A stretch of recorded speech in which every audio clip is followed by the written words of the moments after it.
Hello, hello, everyone. It is Kenyon here. It is Basketball Rewind. I am joined by Coach Roach, Beyond the Locker Room. We are here again for another week down, another week up. Just to quickly go over our predictions, we said that they should be getting out of this week 3-1. They did not. A game just happened. Before we get into good, bad, and the ugly, I'm fairly certain, based on like a very brief 30-second conversation, that Coach wants to talk about the game that just happened. The Raptors just lost a game against the Cavs, 105 to 102. Before you get into it, Coach, I just want to really outline this. The first quarter of that game, 28 to 25. The second quarter of that for the Raptors. The second quarter for the Raptors, 24 to 17. The third quarter, 20 to 32. And then the fourth quarter, 30 to 31. With that being said, I'm gonna get right over to Coach, and he could start us off with that one. So, Darius Garland tonight. I'm a big fan of his. 24 points. Had a good night. Raptors coaching staff put Scotty on him to guard. Oh, yes. Scotty does not do well against these quick point guards. It's not a knock against him. Scotty does well against some long forwards, the Tatum's, I saw him guard Levine and some of the bigger forwards and bigs in the league. Garland was getting to do too much on offense. Why was there no adjustment made? Scotty was minus 20 tonight. I don't so much blame him for that. I blame this coaching staff for putting him in that position to constantly guard Darius Garland all night. Donovan Mitchell, you held him to nothing, basically 11 points. We couldn't, at the end of the game, put OG on Garland. You couldn't have had Schroeder or Trent just on Garland. You need to keep up with his speed with Garland. He's going around so many screen and rolls and stuff like that. We couldn't put Schroeder on him. It baffles my mind, the lack of adjustments that were made in this game. Because clearly you had to see it. One guy had it going tonight. I'll say two. Bruce did in the second half. But for most of the game, it was Garland. Donovan Mitchell didn't have anything going. Mobley, 12 points. I don't really call that scoring a ton. Jared Allen had 18, but most of his came in the first half. And so that was mistake number one. You constantly kept Scotty on Garland. Made no sense to me. The other point, I think Pascal had 11 shots in the first half. He ended the game with 17 shots. How many times he touched the ball in the fourth quarter?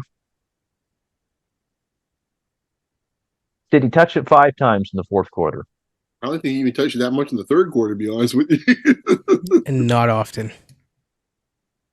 He had one double team came at him, threw it backwards behind his head to Pirtle. Pirtle laid it in. There was another time where I think he got doubled. He hit Gary Trent for 3. Gary had a great look. He missed it. I don't understand why we did not get the one guy on this team who creates gravity for himself. The ball. Not once. Barely that in the last 5 minutes in the fourth quarter. Am I missing something? You guys are bright guys. Am I missing something?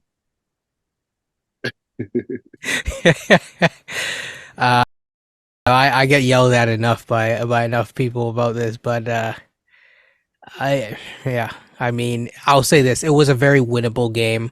I'll give my take a little bit more of a take after Beyond goes, but it was a winnable game, and there was definitely coaching adjustments. I don't know why even at the end of the game we had Barnes on Garland. And by the way, people, when you talk about a point guard where Garland's getting, what was it, 3 alley-oop passes in a row? Dude learned to play from his pops. Okay? Dude can hoop. Dude's a point guard. That's a point guard. I'll leave it at that. Beyond your thoughts. Well,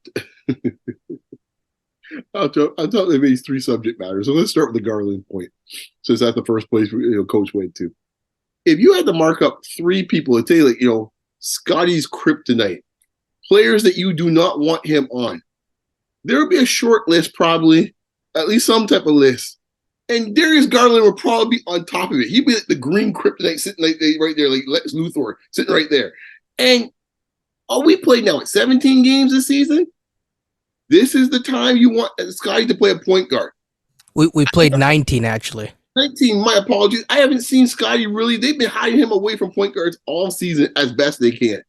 And tonight, we want a break in case of emergency. Scotty come out here to play Darius Garland? Are you kidding me? I mean, like this was malpractice on so many levels. So let's go to the next one. Our favorite subject. Scotty plus bench. I call this masterpiece 80 seconds of disaster. He just can't help himself. I sat there. We're at one possession game after 3 quarters. Like, okay, you expect the home team to make a run the third quarter, but you're still there to steal the game. I said, let me see. I'm thinking to myself, let me see if you can run this bench out here again with Scotty. And lo and behold, right out there at the tip of the fourth quarter, here comes Scotty plus the bench again. I checked the clock. My man Paul Anderson was right there with me. I said it took 80 seconds. He goes, exactly 1 minute and 40 seconds in this case here of the game before the troops came back in and we were down 7 points wherever we were. I couldn't believe it. I said, this man can't be serious. He cannot be serious. I would tell you this much: wherever the terms of his contract is, it must be some serious stuff, man. He must get some retirement plan or something. I don't know, but he's got a good deal because he obviously is not in it for the winning, because it can't be for that. Because if you look at the win games, he can consider that lineup out there. Third thing, I said something earlier in the game. I used it in this case here. We're getting the Christmas season, so if some of you guys in this case are Charlie Brown fans in this case, one of the great classic Christmas classics, in this case with Charlie Brown Christmas, my man Linus, he's got the blanket and everything. Consider Pascal Siakam that blanket, and the Raptors is Linus. All right. When things are going wrong, just hug the blanket. All right. Get the ball to Pascal, and things will probably be pretty good. Someone's gonna get a good shot. Pascal's gonna get fouled. Even Pirtle might actually make a basket. Something good's gonna likely come out of it 9 times out of 10. But we continue to go to Darko's blanket, which is this horns action. We're under 2 minutes left to go in a game, in a 1 possession, 2 possession game, and he's out here running horns action with Jakob Poeltl. After timeout, this is the next possession.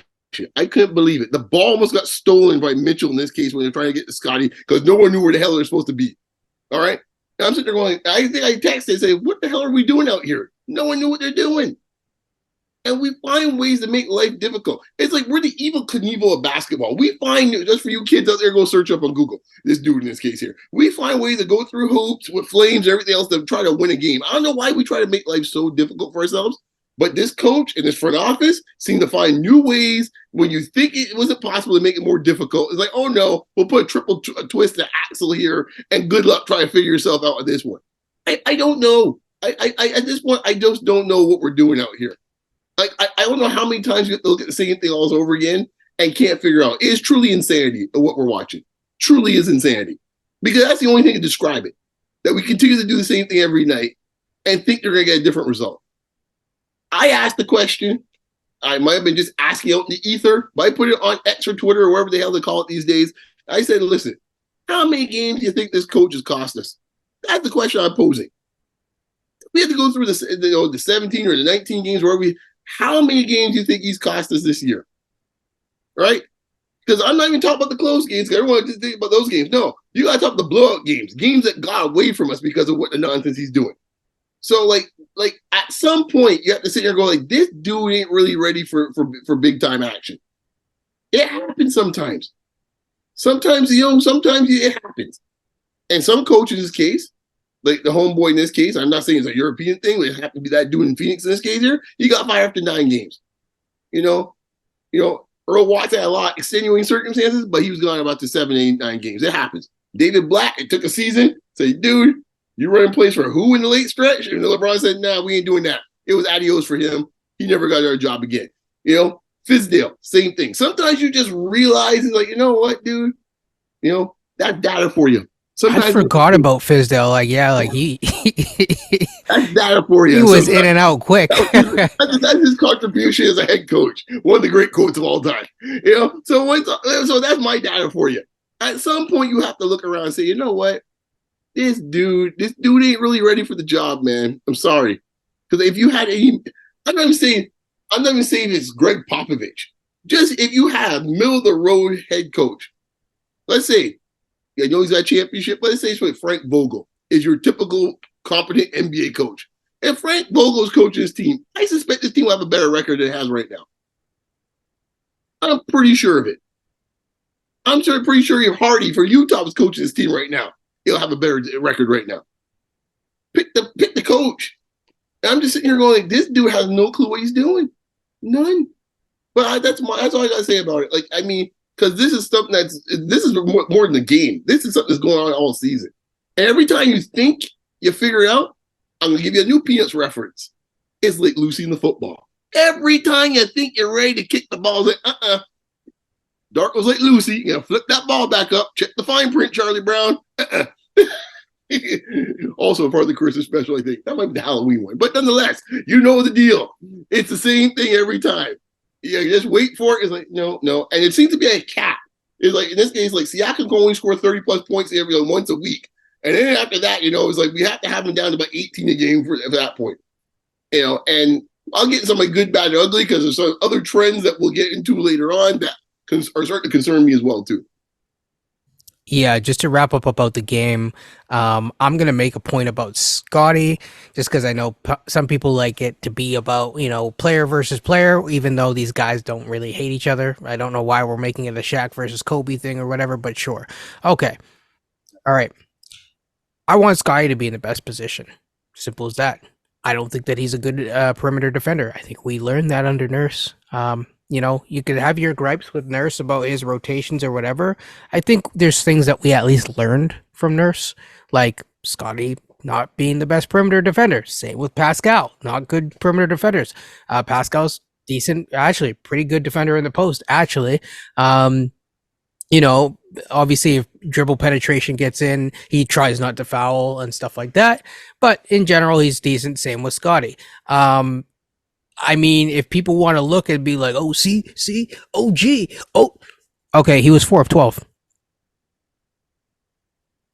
So that didn't help. Okay. As you said, Scotty, minus 20. I for those of you who hyper focus on box plus minus, this is why I don't focus on it. Because again, if you watch the game, he played with the bench unit, and that there ain't no one raising that up. Otto Porter played 5 minutes. I don't know if what we have to do. You know, if he has to take Advil every day, you know, do the Vince Carter routine, do it. I want to get into coaching. I will get into it soon during the good, bad, and ugly. JJ Redick, I think I sent you guys that thing. I may or may not, depending on the time, may or may not put that on the screen at some point during this episode. That was a fascinating, illuminating thing that JJ Redick said about his interview with his front office. So for now, I'll leave it there. But yeah, I mean, this is a team where Garland got Allen got in foul trouble early, if I'm not mistaken.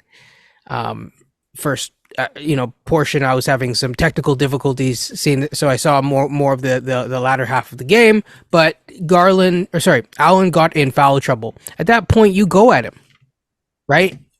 That's when you go into the post, get him to foul out. Or that's when you continue to do those things. This is a team that I'm sorry, we could have beat them, especially with the way that they played. They did not play their best game. Malachi, 1 of 4. Precious, people see him do one pass. Okay? Oh my gosh. This is it. Nope, it's not it. We're done. we're done here. Like it just doesn't work. You're talking about spacing, and yes, I know he was 50%, one of two today. In general, he doesn't help space the floor any more than Pirtle. Okay, you can't even hit a layup. As someone else said, his range is at the rim at this point, and it's barely that. It's that bad, and I don't mean to kill Precious every single week. It's just like It's more about the coach. What you're not even helping Precious. Mister. Oh, yeah. You didn't say all my stats. I also got 4 assists. Okay, great. Well, the next game you didn't. So keep it moving. Get better. Work on yourself. And yes, I did like the fact that he did play within himself a little bit more. But in general, there's some players on this squad, I'm not going to name names, where less is more. Okay, good, bad, and ugly of the week. I guess I'll start here. Good. Could have been worse. Right? 2-2. I said was like the bare minimum, but really we should have strived for 3-1. We escaped 2-2. That's not bad. We're still around 500, depending on where things end up after this.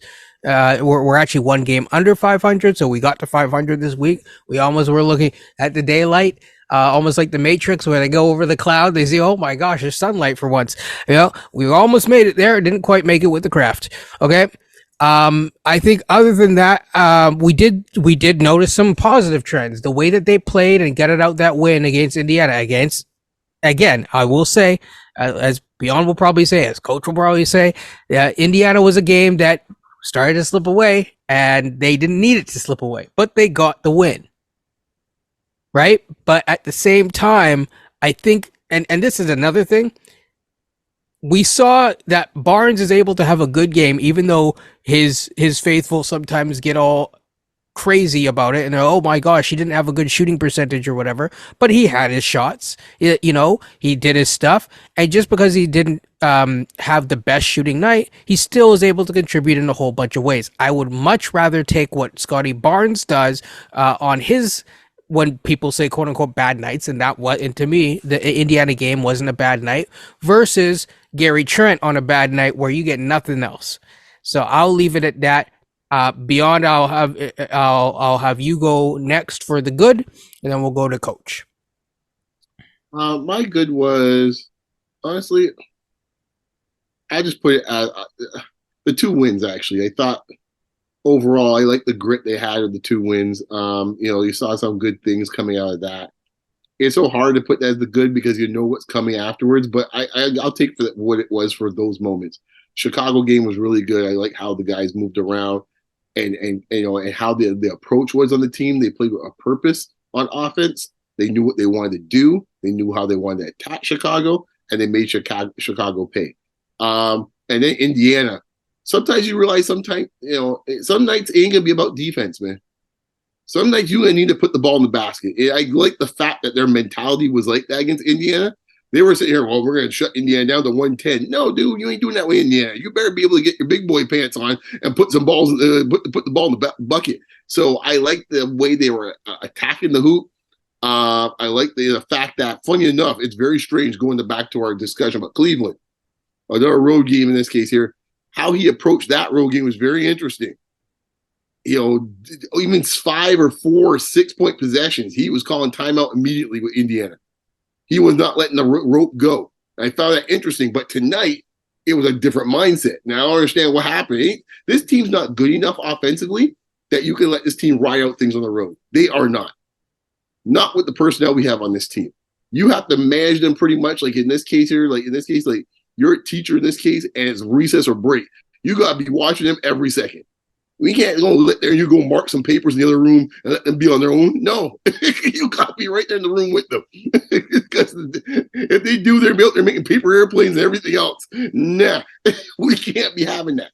So I think that's the good for me, man. So I'll leave it at that, man. Before Coach goes, I have a really quick question for both of you, actually. Are we being overcoached or undercoached? Overcoached. Coach? I would say for the most part, it's very clipboard. like Fionn likes to say. It's like, oh, 7 minutes, Scotty, gotta come out. Oh, well, we haven't run the Horns offense. Oh, gotta run it now. Oh, Pirtle doesn't have a touch yet, but gotta give him. Are you sure it's not? Sorry, what did you say, Masai? Okay. Sorry. That's why that Reddit interview, that Reddit discussion makes so much, which is something that I think, I know I've said, I think you guys kind of may concur that. Oh, yeah. That, and I keep on making this comment all the time on every medium I can find platform. We've never seen the terms of this contract. We continue to not see the terms of this contract. That's all I gotta say. Coach. The good. In the 4 games this week, we're 2-2. We the mid this week. We the north. We the mid. It was a great line. We the mid. His range of the rim. There's been some great lines already tonight. Actually, for the most part this week, even including this game against Cleveland, we shot 50% from the field. I actually think that's pretty good, and almost 37% from 3. You kind of get that. Those two numbers, they're pretty good for sure. Pascal over the last 4 games, 22 points. I'm rounding up here. 7 assists, 6 rebounds. Pretty good numbers, despite that he struggled in the game against Cleveland and the game against Orlando. The Orlando game is just going to be an outlier. They're for real, I think. Ask a question about that. I don't think he struggled in either game. I just think they went away from him. They didn't. Thank you for that. I don't think he struggled against Cleveland, like you said. Orlando's a different story. The whole team did then, but against Cleveland, that was different. They never went to him before. Yeah, I guess I see he had 16 in the game, and once again, the offense either run for his food, once again, once he's out of the bench, all hell broke loose. It was a wrap, which is why he never got back in the fourth quarter. He would probably have 20 plus that night. Yeah. Jakob Pertl, I got to give him props, man. He's been pretty good in these 4 games, like outside of maybe the Orlando game, but 12 points, 9 rebounds, 3 assists, about a block, plus 9. That's more so between the Chicago game and the game against Cleveland. Indiana, he was -2, but there were times in that game against Indiana where he got a switch off on Halliburton. You couldn't ask for any more of some of his defensive efforts. Like, he just stayed in front of Halliburton at times, which was really good. I know I've been somewhat hard on him, but at the same time, look, he's doing pretty well over these last 4 or 5 games. I give him credit for that. I'm seeing more flashes of Gary Trent. First half against Cleveland, he was really good. I thought against Chicago, he was good as well. I think he was plus 14 in the Chicago or the Indiana game. Mm-hmm. So Gary Trent, the numbers are starting to come around a little bit. And once again, I didn't really see him take too many shots in that second half against Cleveland. Doesn't make any sense, really. But I think this week that we've come off of, it's been middle of the road. It's been 2-2. We've seen some positives, and we've definitely seen a few negatives. One more positive before I leave this topic. Darko's timeouts. They're actually good. They're great from a timing perspective. When a team gets on a run, he calls the timeout. I don't know how many times last year Nurse let that go too far. And you can as a coach, because in your mind you're thinking, oh man, I got to have these timeouts ready for the end of the game. Darko is like, no, I'm going to call time. We are going to get this sorted. So I will say he's been very good at doing that this year. Well, is that kind of philosophy between the school of Pop versus the school of Phil? That's a good question. Because I think that's what you're looking at, right? Yeah. No, I think you're right. So those are all great. I guess we'll just go right into the bad.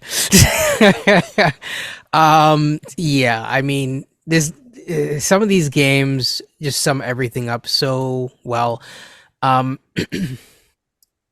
think the easiest way to start is this. Raptors fans, stop just box score watching. I see people do their post games and stuff or whatever, and immediately, instead of talking about, I'm not saying people don't lose your monetization, but instead of going right to the film, right, and actually going through all of the film, just being selective, they just look at the box score. I think if you look at the box score, like a night like tonight, and you say, "Oh well, Siakam was 7 for 17, whatever," it doesn't paint the whole picture, right? It's not about one player or the other taking 30 shots. It's about how do you run effective offense considering your personnel that exists on this team. I think there's very few Raptors fans that wouldn't like an upgrade here or there, right? Some people want to downgrade even, but either way, people I think are aware that there is at some levels talent deficiencies in some way, shape, or form, especially at the guard play. Okay, that's not a diss to Dennis. I think Dennis is doing a fine job. Yes, I get it. For the money, I get it. That's not the issue, right? The overall thing is that, let me put it this way. If you lack the best type of point guard, then you rely on your coach even more to be a good game manager. We don't have either. We lack both. So that's my first bad. I guess the second bad is we brought this dude in to be a developmental coach, and if that's the case, I don't care what anyone says. Malachi is not more of a priority than your 13th overall pick, who's 19 versus a guy who's 26. Okay? So no offense to Malachi. I hope Malachi does all. I hope all players do well. I really dislike it when people hope that people do bad. I don't hope Precious does bad. He does bad, but I don't hope he does bad. I hope he does well. I hope all of them do well. I hope all of them get paid, all that kind of stuff.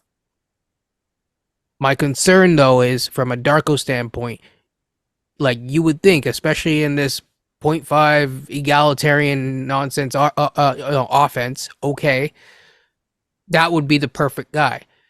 He's used to getting the ball in certain ways. We've talked about it. And now finally certain people are coming around. They're like, oh, yeah, like he used to, like, I watched the film. He used to really, like, get the ball off the catch and have the ball a little bit more. I'm not saying that he has to run the offense, but I'm just saying, like, if he's in the second unit, again, this goes back to game management.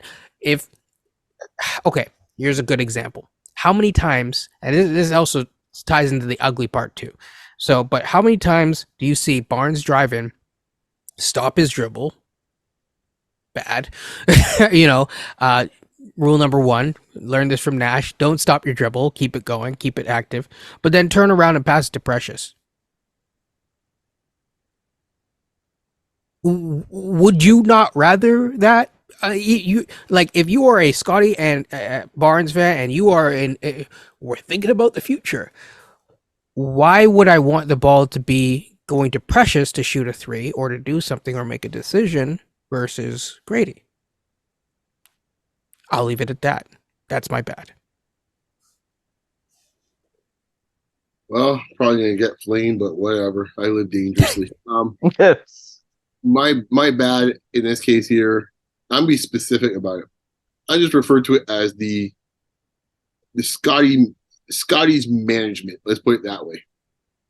If you want to be a point guard, you have to understand the time, the pace, the flow of the game, and you have to figure out where the opportunities are on the floor for your teammates. And sometimes it's for yourself. I remember in this case, Kenyon mentioned this as he always uses this example, and it literally came to fruition tonight. He says, I understand I almost threw I think you literally said it to me in a conversation yesterday, that you want to throw your TV, in this case last year, watching Scotty pass up opportunities to post up Donovan Mitchell. And it literally happened 1 hour ago.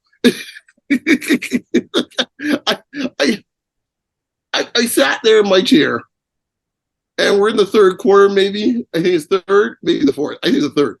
I see Scotty's got Donovan Mitchell. I can't remember who passed him the ball or he brought the ball up. Donovan Mitchell's 6'4" on a good day, maybe 6'3", probably. Scotty Barnes looking at him at the 3-point line. Scotty Barnes does 2 dribbles. He's 6'1", actually, by the way. 6'1". I thought he was more like 6'3" or 6. No, with shoes he gets a little bit. You got some stilts on there. That's yeah. So he sits and dribbles the ball a couple times to then pass the ball to Pascal Siakam at the 3-point line with Evan Mobley on him. Pascal then takes a flat-footed 3-point shot with Evan Mobley on him, people. what you think the result was going to be. It was one of two things: a block or a brick. It was the latter. And you sit here and you sit here and say, let me get this straight. What are we doing out here? Again, it happened as well, too, in this case, in the Orlando game, where Suggs was all up in his grill.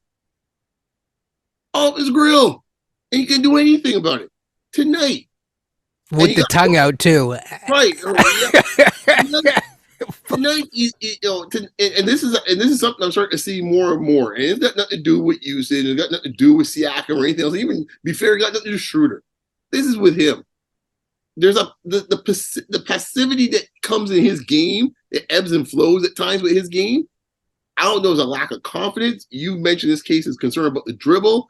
I don't know, but it's something that still kind of shows its head, and it's starting to rear its head up this week, where I'm seeing elements of last season again. Not the effort. The effort has been solid. There's nothing wrong with that. He's been fantastic on that front. But it's this part of like where he's like he still has issues to figure out where he can figure out where his offense is coming from. When he took that shot tonight, he starts backing down. Finally, starts backing down the guard, and then the big man comes and rolls over to him on the baseline. He decides to take a fadeaway 17-foot baseline shot. I'm like, what the hell is that? At least I knew Darko was at least awake because he hooked him after that. It's like, dude, I saw Garrett Temple talking to him on the bench. Like, yeah, someone needs to talk to him about that. Like, come on. Like, we got to understand what's going on out here, man. And it's like, at some point, all the Scotty lovers out there, man, whatever, man. You guys take your best shots at me. I don't care. Okay? I watch basketball too long. All right? So you can tell me all you want and give me all excuses, give me all your advanced metrics and all other crap. I watch basketball too long and know certain things I see and certain things I know are just not right. Okay? And when you can't figure out the matchups and figure out where your offense is on the court, that's a problem. So either you got to figure out and do some research and figure out where your best spots are and inform the coaching staff, or the coaching staff got to tell you, you know what, homie, your shots are here, here, and here. Because or you could ask the Knicks. Or you could ask the Knicks. Yeah, right. Because I don't understand how we are in this phase where it's like we are still figuring out where the heck you're trying to find offense. And one thing that both Cleveland and Orlando have is a trend we gotta watch, people. Big front courts. Something to watch for, folks. Something to watch for. And they're letting teams, what they're doing is they're playing their guards on Scotty and daring Scotty in this case to post him up and waiting for that big to come over the other side. And he still hasn't figured out what to do yet there. You know, and be it the handle being concerned and the guard might poke it away, or in this case, the other way, worrying about big coming over to rotate and he's not sure what to do in that situation. But this is something to watch for moving forward. Chicago's not a big front line. It's all good. You know, Indiana, not really that type of team. They don't even play that physical. It's all good. But when we have these physical front lines, you know, are coming up, Phoenix, you'll probably be fine with Phoenix. I suspect you'll have a good game against Phoenix. Brooklyn, probably be okay there too. Always tends to play pretty well against Brooklyn. But when we start moving down the line, and some of these more front lines in this case are playing that way, and then get these slow type of half court things, it's a trend that I'm concerned about more so than anything else. The numbers are the numbers, as you said before, but these bench units and him exposes it even more, because that's where it really hits the you-know-what at that point, because there's no place to run at that point. That's my bad. As I said, called it 80 seconds of disaster, man. Yeah, I mean, the Scotty benching, I don't so much blame Scotty a whole lot. The talent that he's playing with out there is clunky, fits with him. I agree. True. I'll just say this. At some point, the responsibility is on the player in this case to do something about it, right? Like either you got to tell the coach, listen, man, get me in there, get me some shots that can help me out. Or if you think you can do it, then you got to figure out a way to do it then, if that's the case, right? That's all I'm saying. Like, we can't keep doing the same thing over again and just say, well, it's the coach. Well, first thing, we know the coach isn't budging on his philosophy, so it got to be from the player side. Yeah, the thing that I didn't quite understand, like, this is going to point to my bad, but it's part of the Cleveland game. In the second quarter, they subbed Gary on for Scotty, but they didn't put Gary back on to start the second with Scotty. So they had Flynn and they had Precious and Boucher and they had Porter out there. I'm like, okay, it's good to see Otto Porter, but I'm like, wait, Gary only played like 6 minutes in that quarter, if that. And I'm like, Why not put the shooting around Scotty right now? See, every time you put Boucher and Precious out there, it makes it a real clunky fit. I think you can have one of them out there. I don't think you can really have two of them out there. I If don't. I'm coaching this team and I'm thinking of a second unit, like I'm probably going to try to put one of them out there along with Porter, Gary. I guess it'd have to be Flynn at this point as well. But I'm just looking at like how the structure was, the organization. It But you see, wasn't there. I think the Scotty Gary thing's I think a bit overblown in my mind, because here's the problem when you put them out there with the other three, with the Wonder Twins and insert whoever else, which is usually Flynn. Here's the problem. Because Scotty can't create an advantage, what ends up happening? You now force Gary to be one-on-one. So if you want Gary to do a step back 19-footer or one of his crazy penetrations to the hoop, where it's like flipping a shot over the backboard, that's what you're going to get, because Scotty can't create the space for him to do what he does best. That's the issue in my mind. Why the two of them together? That's the reason why I never really sold on that. When it's like, oh, Scotty and the gravity, Scotty and GTJ. Usually Siakam's on the floor with them too. Yeah, I mean the bench unit this week. I'm just looking at the numbers for the season. We're a minus 100. That's not even the worst in the NBA. Detroit is minus 231 for the season. Right. I mean, I'm sorry. Holy smokes! I didn't mean to bring them. I already knew that. Yeah, I already knew what it was going to be.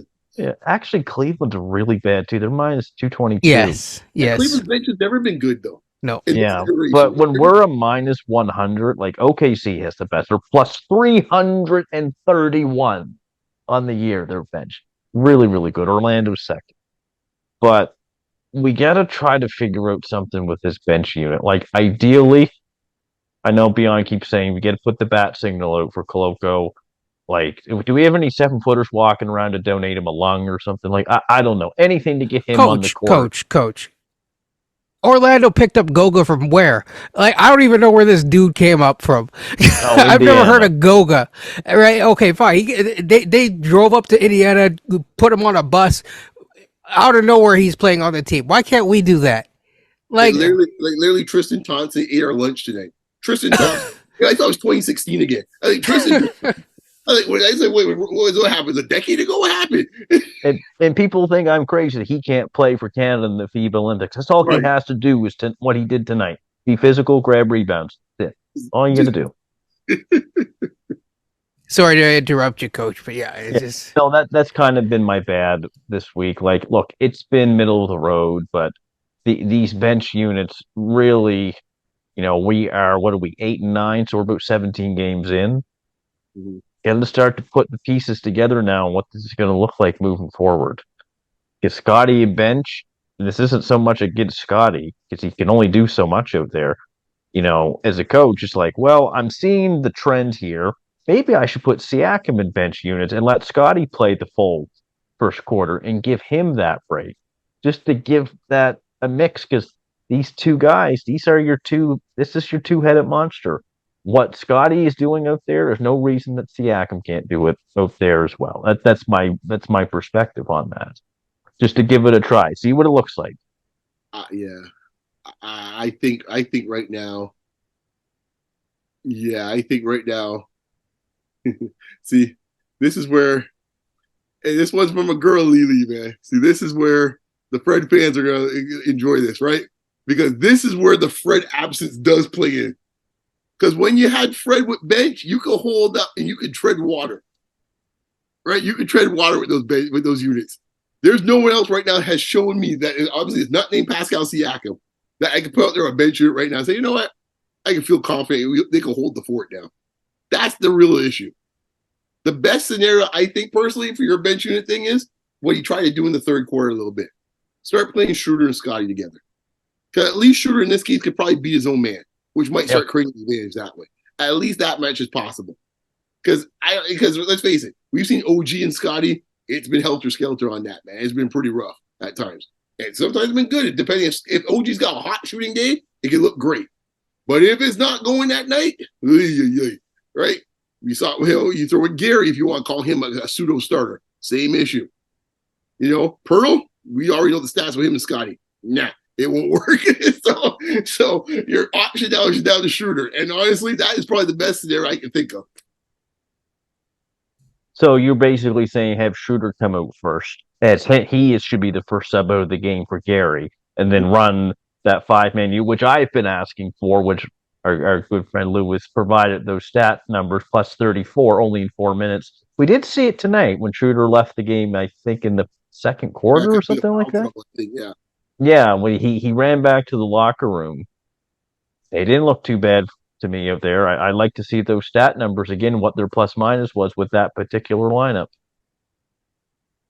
I mean, even Samson today, it's like I can't tell the difference between Samson's tweets and your tweets, beyond with the Darko's playing with fire, having Scotty on the bench unit. Right? Like it's, I literally saw that from Sam, and then I was like, "Is that Beyond?" And I was like, "Okay, no, Beyond tweet the same thing around the same time." It's pretty like, sure I did too. Yeah, so it's like that is literally what every game's like. It's when the second and the fourth quarter starts, like, oh geez, what are we gonna see when we come out this timeout for the commercial? And like, here we go. Listen, maybe I have less patience, or maybe we have less patience, but now when even the people that are a little softer are also noticing it, it's a problem, people, at this point. It's a problem. So we'll jump right into the ugly. But before we do that, I'll just quickly say I looked at some of Scotty's. So this just proves everything, right? Again, where is Scotty's 3-point shooting coming from?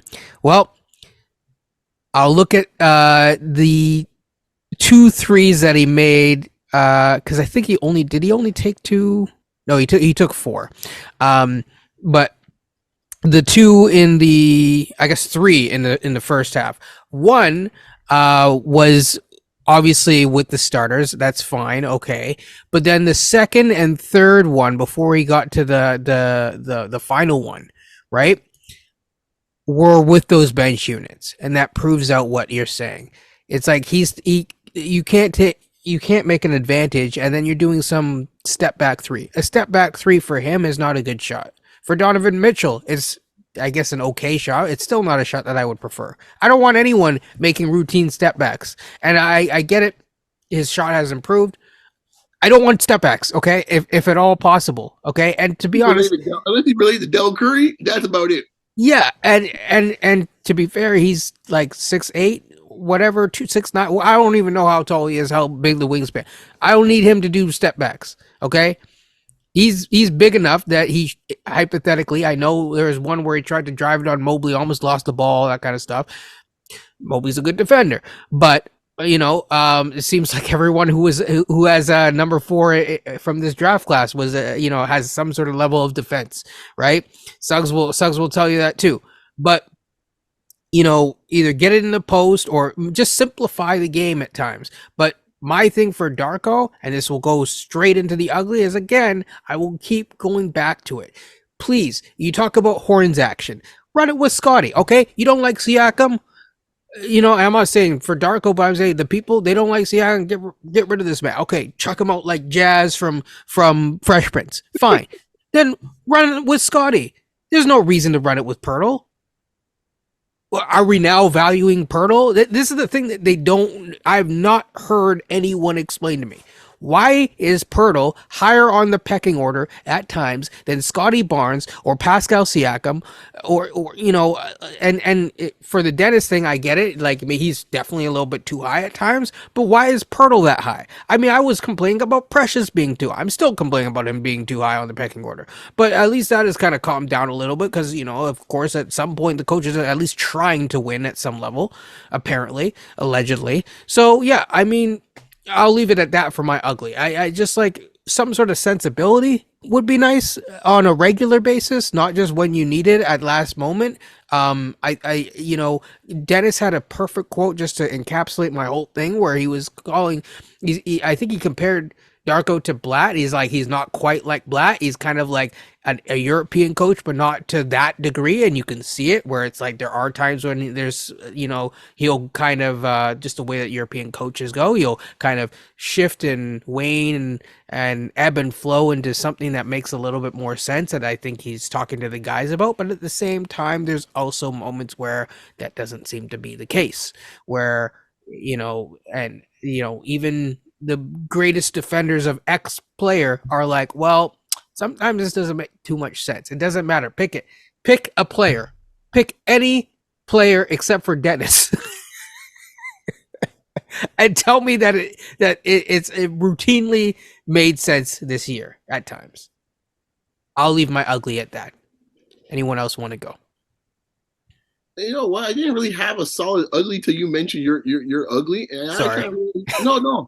I now realize what my ugly is. This organization. Like, it really is an organization that has no idea what they're doing. I mean, it's to the point now where we're on podcasts. Where Zach Lowe's doing a podcast with folks, and they're doing rundowns of the Eastern Conference, and then they get the Raptors. They start laughing because they have no idea what the hell this organization is doing.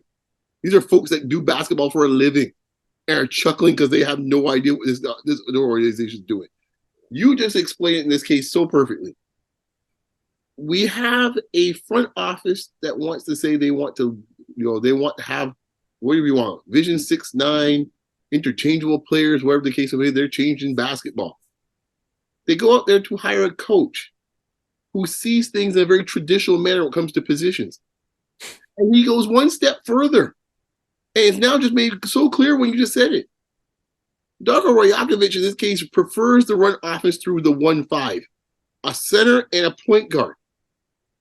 Some things that we don't have a lot of. But yet very deficient. And took 3 months to hire him. Think of the madness we're talking about. We have more power forwards and small forwards than anyone in the league. And they hired a guy that would rather run 1-5 pick and rolls all day long. They did that. That's what they did. This is the madness we're talking about. And Schroeder doesn't even do the short roll pass often enough anyways. Right. That's like, in this case, you know what? If I'm Golden State, and I'm saying, you know what? I'm going to hire, in this case, Pat Riley for 1995 and say, hey, you know what? We're going to post up Kevin, Looney all day long in this case. Here, the other center we got for Golden State. Those little guys over there, don't worry about that. Yeah, step spot up in the corner. What is going on? Like, this is utter madness. Yeah, man, it's silly. That's my ugly. I can't say, I wasn't sure what to land on, but you said it right there. It's like, holy smokes. This dude wants to run 1-5 pick and rolls. He actually values the point guard and the center as the offensive hubs of teams, literally and figuratively. That's what he thinks. And we have about 8 million small forwards and power forwards. I don't know. I don't know. Coach, I'm done. Beyond's made a great point, and this speaks to the personnel of the team, but also the coaching philosophy on what they want to do. My ugly, this is more specific, is the free throw percentage. 75% for the last 4 games.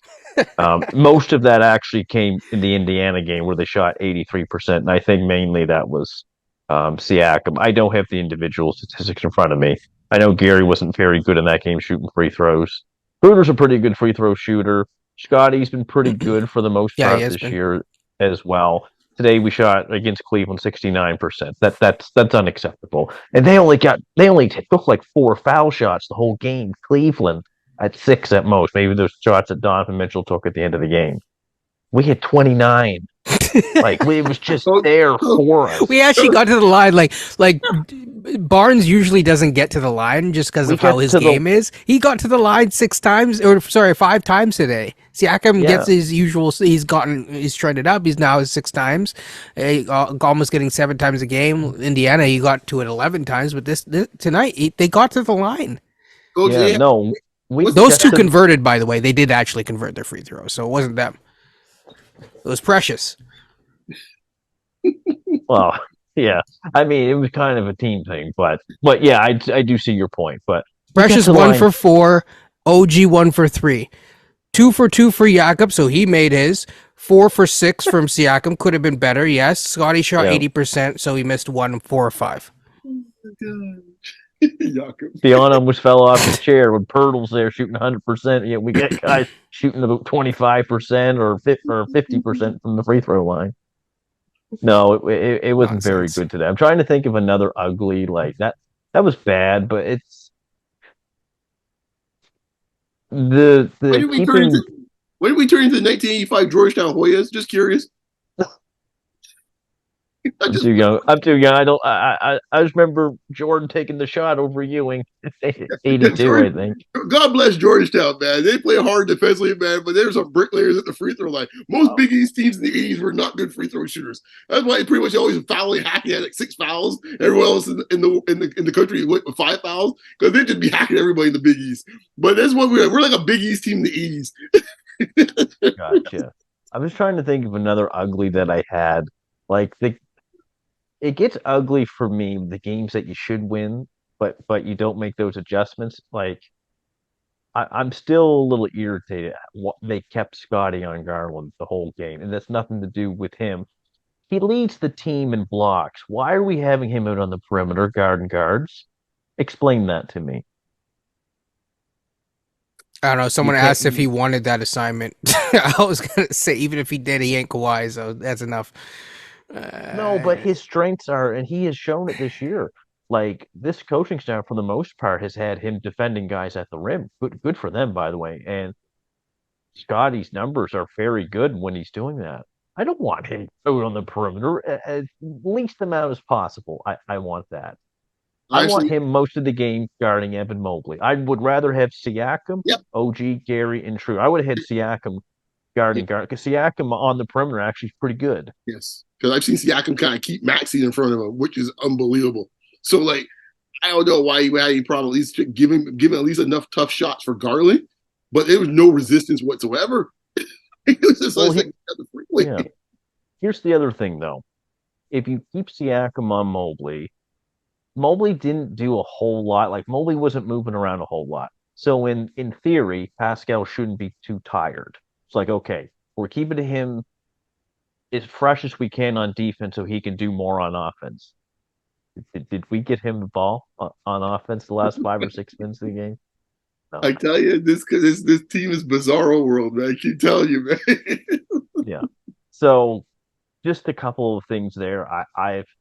Look, it's easy for me to say like this is what I would do and stuff like that. When you're coaching, it's different. But when we notice this on television, though, it's like, why do we keep going to the thing, which is putting Scotty on Garland, putting him in a bad spot, and when we could put him in a good spot? Well, no, you're going to guard Mobley tonight because you average basically a block and a half a game. We're going to trust you out there. Maybe there's stretches throughout the game where you're guarding Darius Garland, maybe Schroeder is, maybe OG is, maybe Gary is. I would have had those 4 basically, and Flynn. You guys are going to take turns guarding him tonight, something like that. Scotty, we're going to keep you on Mobley just after what had happened in the first half because you can lose a game in the fourth quarter, which we kind of did. I'm not saying Scotty lost that for all the people out there. I just blame. You can also lose in the second. Yeah, and I blame just the coaching staff for not making those adjustments and putting him in a better position to succeed, which would be blocking shots at the rim, which he does pretty well. So yeah, I think that's the good, bad, and the ugly so far. We'll look at the week ahead, and then we're gonna just talk a little bit about NBA standings really briefly, and then we'll close it from there. So, really quickly, just to look at the week ahead. There's 3 games this week, so maybe Coach, you were saying maybe he was resting Siakam or something. Maybe he's waiting, because Tuesday's it's close enough. But yeah, we play the Nets, the Suns, and then the Knicks. And then we have a long rest. I'm not sure why we have such a rest because it's like December the 1st to December the 11th is like that stretch. But we have 3 games this week. Last in-season tournament game, presumably, because we have been eliminated, and because of the Orlando game. And I guess the Bulls game as well, if I'm not mistaken. I'm not sure if both of them were in-season tournaments. I think that they were. But bottom line is we have 1 in-season tournament game against the Nets, Suns, the Knicks. We won't be previewing this game, but right after we play the Knicks again, and then twice against the Hawks. So to focus on the 3 games this week to the next game, that's what we're going to be previewing. What is your record that you guys have, I think it seems like the overall schedule seems to be lightening up. We're not going to be playing the Third Bucks team, again or anything like that. Brooklyn, Phoenix, and who's the third team? The Knicks. In Toronto. Ooh, boy, this is a strange threesome. Boy, oh boy. Yeah, yeah. Part of me says 1 and 2. I got a bad feeling. I take the Phoenix one as a loss, but I feel we're not getting out of Gotham with 2 wins. Whichever, be it was here or there. I think in this case, yeah, I just don't. What concerns me is, and a team that has big front lines in this case, not so much the Knicks do, but not Brooklyn. But what Brooklyn has and New York have is depth, and that makes me nervous because of what we discussed all night. Yeah. Coach, your thoughts? I'm going to say 2-1. I think after Raptors played fairly well after a loss for whatever reason. I don't know what it is. Maybe they just get extra motivated, but that can't keep continuing to happen because you're not going to gain any ground at all. But I'm saying they're going to beat Brooklyn. Don't worry about KD if he's playing now. I don't know if he played yesterday. I don't know if he's hurt. So you know what? 3-0, baby. I'm going for it. 3-0, man. I'm going 3. We're going to 3-0 this Love week. it. Love it. Love the positivity. We're ending on a good note. For Raptors stuff. Well, you respond better because you don't get the "let's go" anymore. I'll miss out. We're not gonna put the middle word, but yeah, you don't see the when they don't win in the locker room very often on open gym. No, it's closed gym. It's a closed gym. So yeah, I think we will see what happens from that standpoint. I'll also give I'll just say to one thing from this past week, Siakam shooting the ball at the end of the in season, that was weird. I know he looked over to the bench. He didn't snitch on nobody, but they told him to shoot. Yeah. Right. And this weird point differential thing is going to be done soon because we're done that, but that's something that's we're gonna have to get used to from a player standpoint. So hopefully DeMar is okay. Like Turtle was after that, he lost change on on Young Street, man. He was grabbing that rebound like no one's business. Yes. So, but yeah, other than that, I think I'm also stalling for time so I can really figure. You know what? I'll go 2-1. So we have 3-0, a 1-2, and a 2-1. For whatever reason, I think that because the Gotham thing isn't back to back, right? I think is and yeah, it's a weird thing because they go. Scheduling this year's been quirky, man. It's a weird schedule, but I think that it gives them some time because it's like they go to New York, then they come home against the Suns, and the Suns are kind of wonky this year. I think that they're a good team, but like overall, I don't think that they're just a weird team, especially from a depth standpoint. Bradley Beal hasn't really played much. Obviously, KD is KD. He's always going to have a good game in our arena. But they're a quirky team, so. I think we lose that one, and I think we actually win the one in the Knicks in our building. I think we win the Knicks one. That's the one I have the 1 win. Yeah. Can I make my ugly also the schedule? Because the schedule has been weird. Like old school schedule would have been like we would play the Midwest teams all one time, right? So we would have gone to Indiana, and we would have then gone to Cleveland, and then come home to play Chicago. But now we got this thing where we're going home to play Chicago, then going literally right back to where we came from, essentially for Indianapolis to go play Cleveland. Then to come back home, where we going? We're going to Brooklyn at this point. To come home and to go back to New York again. or New York to come here. Like it's just Yeah. weird. It should Yeah. be you play the Brooklyn team and then you play the Knicks Right. one after the other. Then you come home, play Cleveland or whatever, and Yeah, then you you know, play the Texas Knicks time again or goes something, into whatever that. it Yeah. is. You know, with Texas, you play all the three Texas teams essentially around the same time and do that. Now it's like in, out, in, out. It's like, oh man. Yeah, we'll see. Maybe in season tournament. I don't know. It's the spacing of the scheduling. So I guess the Yeah. sacrifices have to be made.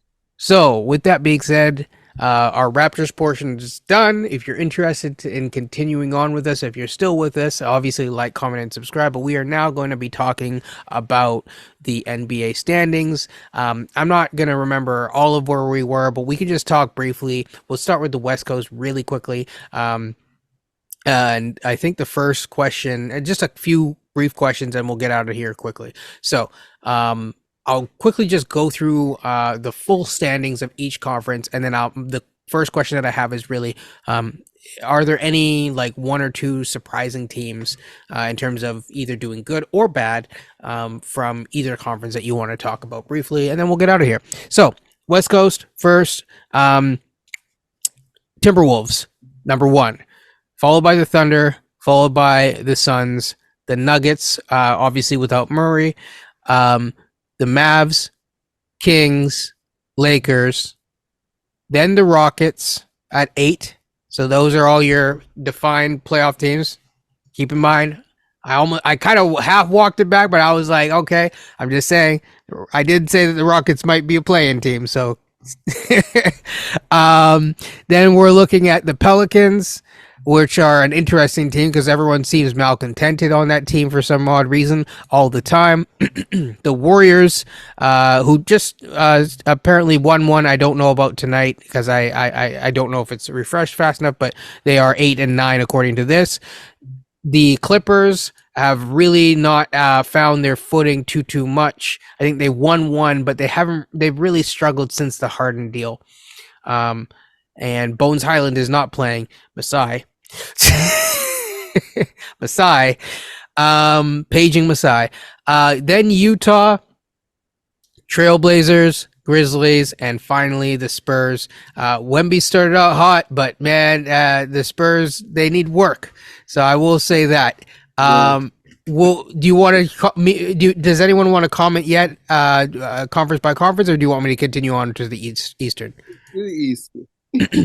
Okay, Celtics, Magic as number 2. Bucks are number 3.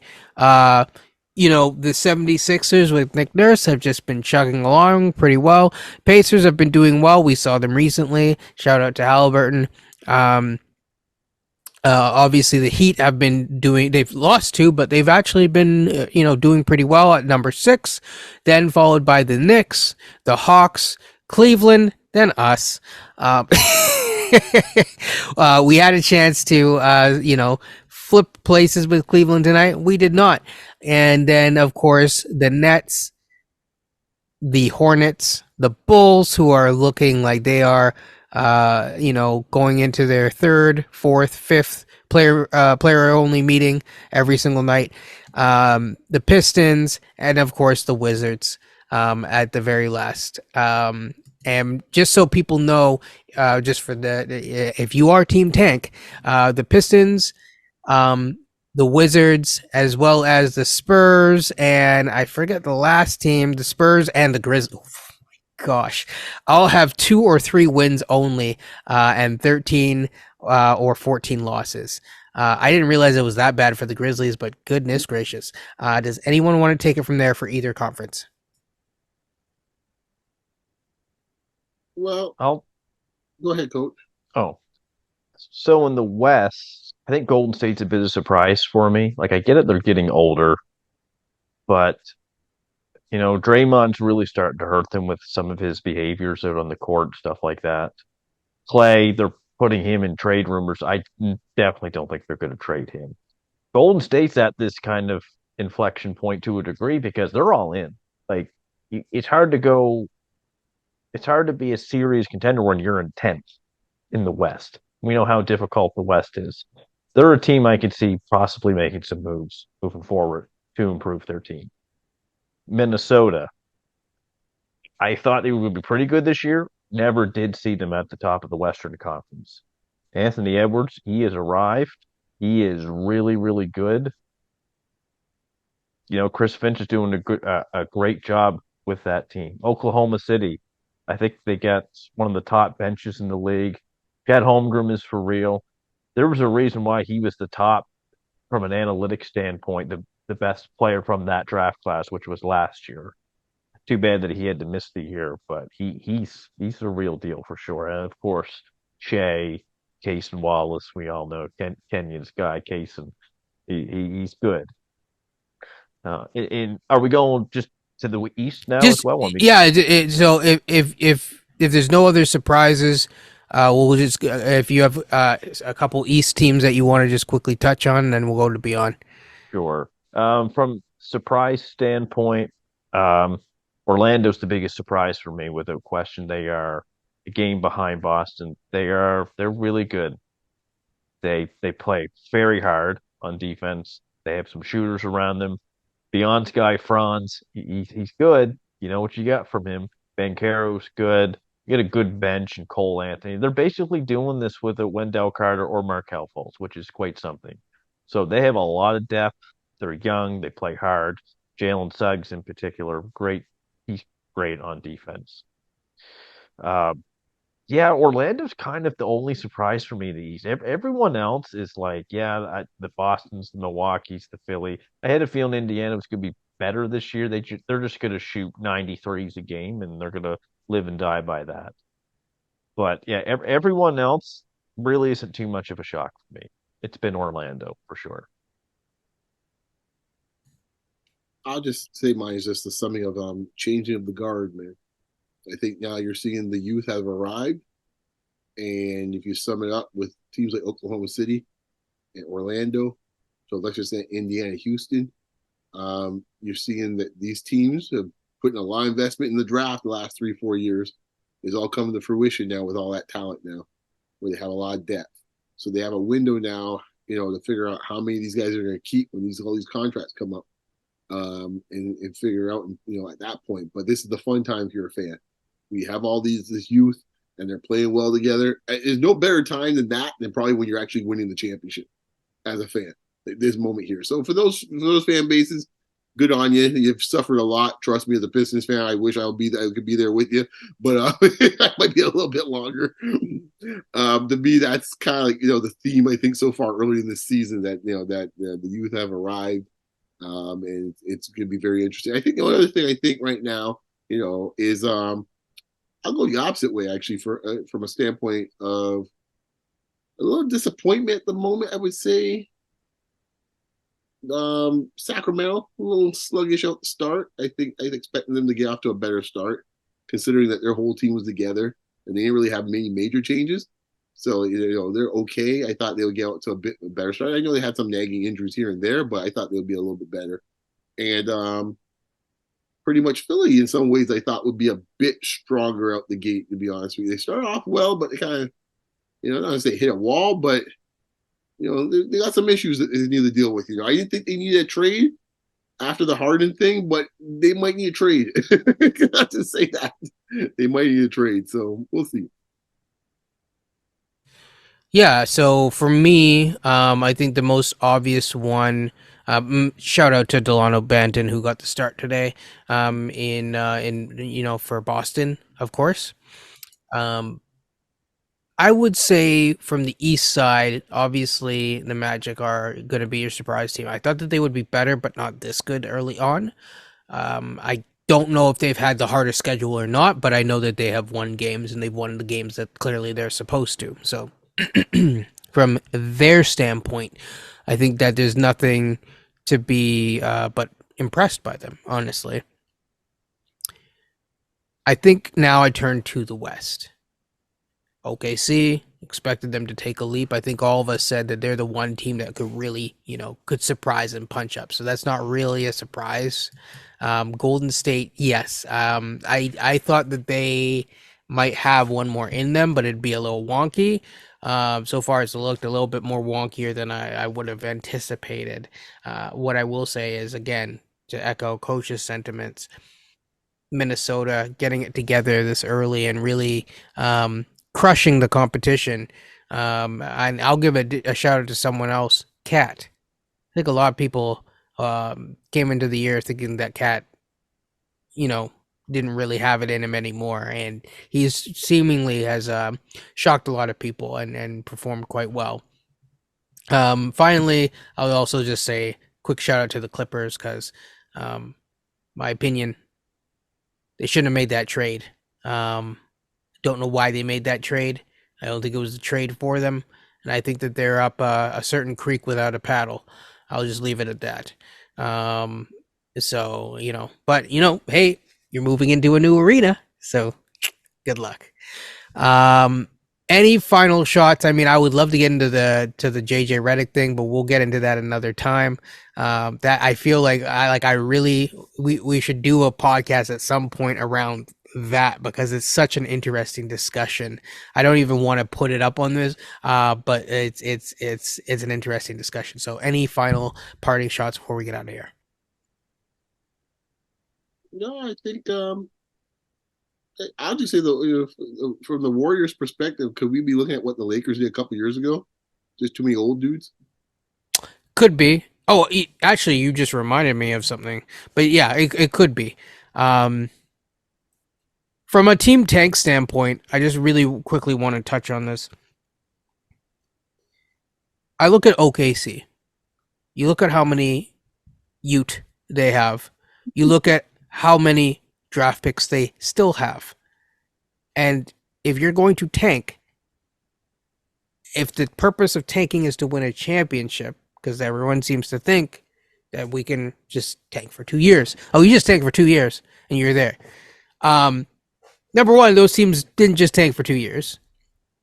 Number two, we don't fully own our pick, which is part of the problem with us tanking because you can't make that decision because it's not the easiest decision to make. It's like Brooklyn. Brooklyn had their hand forced. Brooklyn wouldn't have been tanking.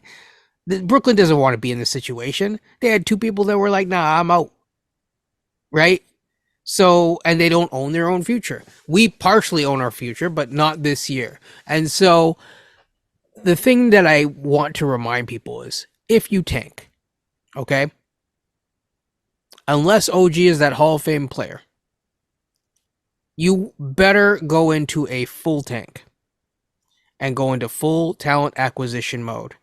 And still, even then, be prepared because whether it's the Rockets at this point, OKC, the Jazz are taking strides forward, and at any point in time, Danny Ainge can just pull the lever, right? When he fight, there are teams that are ahead of you with this, that are on the up and up, and will be for probably the next 4 years at least, realistically.